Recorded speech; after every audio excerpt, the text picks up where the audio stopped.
Let's get the obvious and rather undisputable out of the way first. Biological women are physically able to have and generally care for babies. We're keeping in mind that that's a natural thing and that that's not always how that works. A lot of discussion of gender assignment is occurring at this point in time, and I get all of that, and I'm not trying to make any argument for or against it in this video. That's not the intent of what I'm doing here.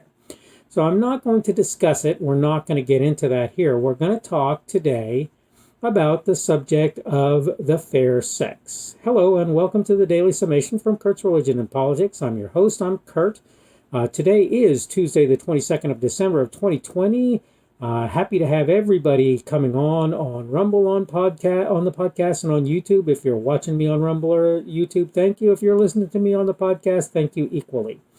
Again, the subject of today's video is the fair sex, and I wanted to talk about the idea. Well, I want to discuss one thing about the whole gender assignment concept.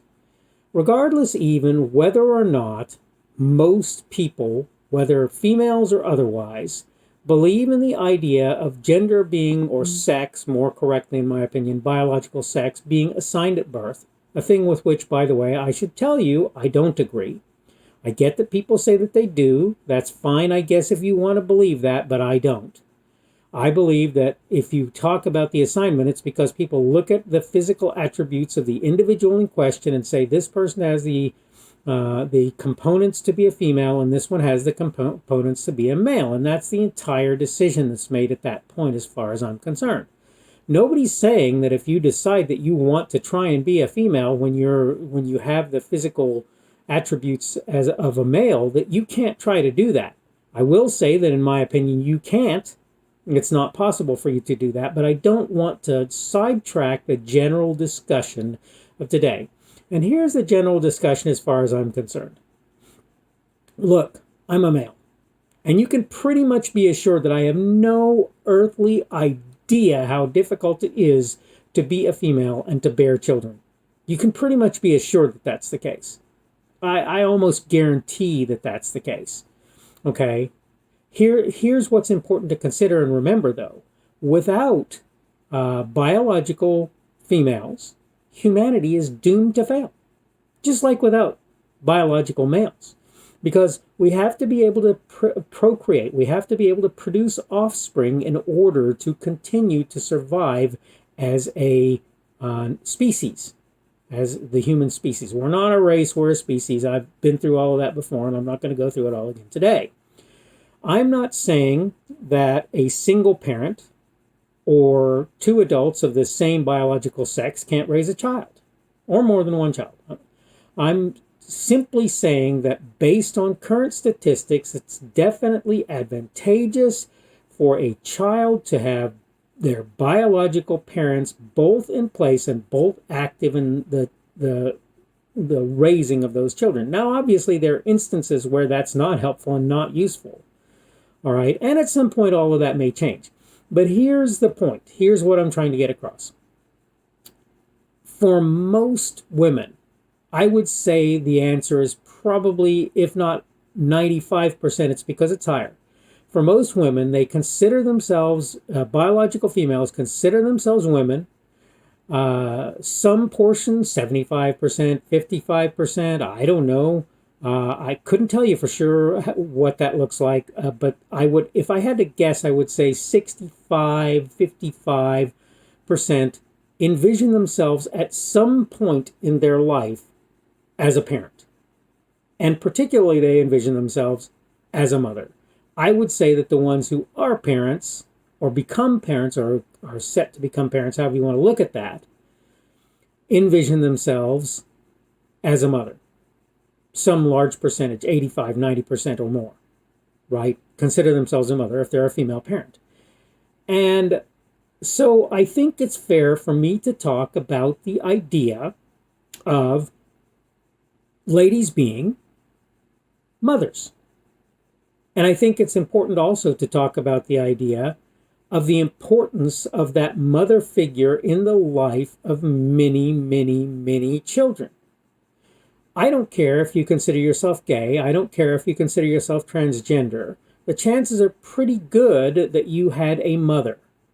really good that you had a mother, and that mother, the chances are okay, maybe not necessarily nearly as good, that mother actually was a good person who tried very hard to make your life a good life.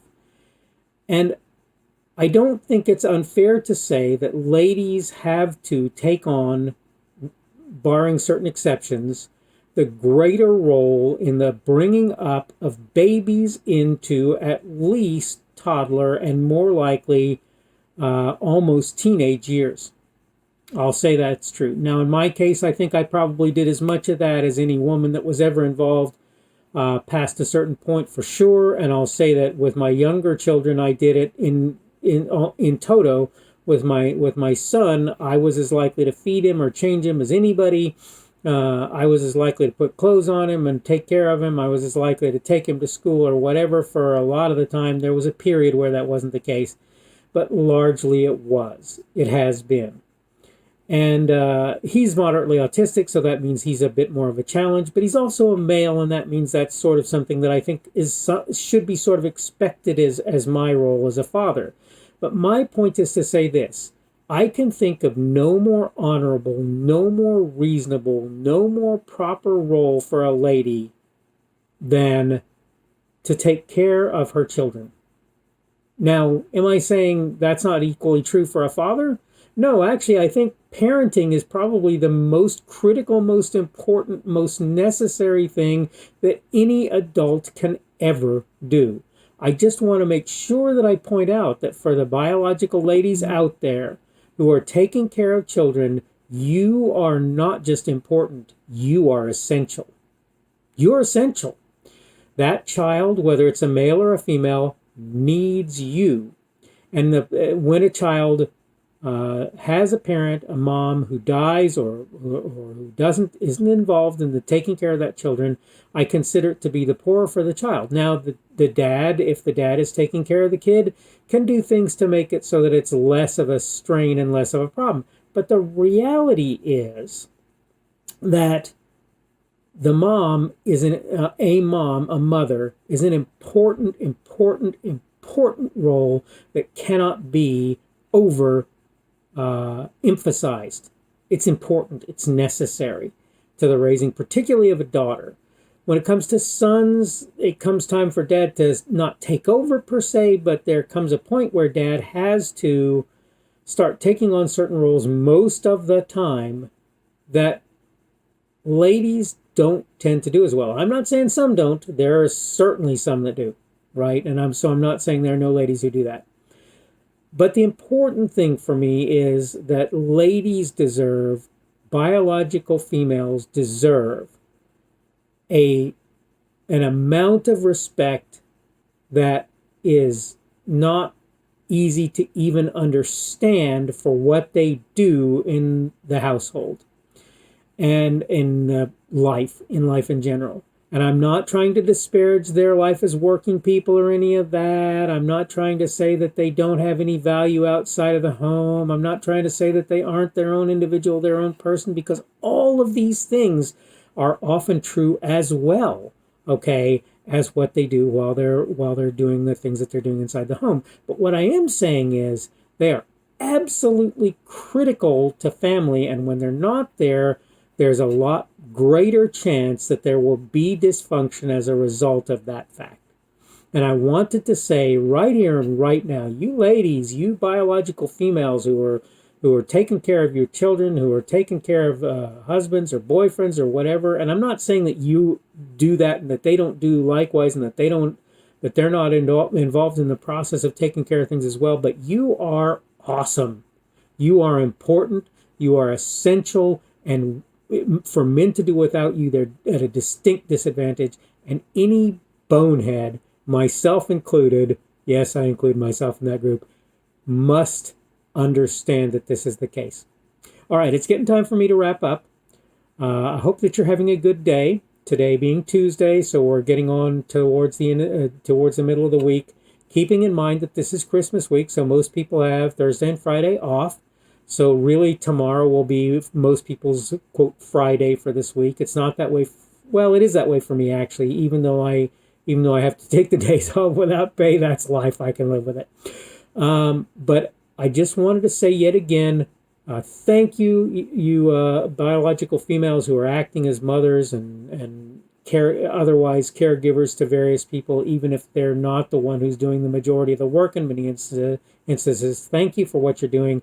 And thank you to all who check out my videos on, yet again, on Rumble, on the podcast, when they look at them there, when they listen to them there, I should say, and when they look at the videos also on YouTube. Remember that you can subscribe to my channel, the Kurt's Religion and Politics channel, on both YouTube and Rumble, and that you can click the notifications bell in order to get notifications on YouTube. Thank you again for tuning in, and hopefully we will see you again tomorrow. The speaker on this edition of the Daily Summation is Kurt Schubert. This video was recorded on Tuesday, the 22nd of December of 2020. The Daily Summation is created for Kurt's Religion and Politics.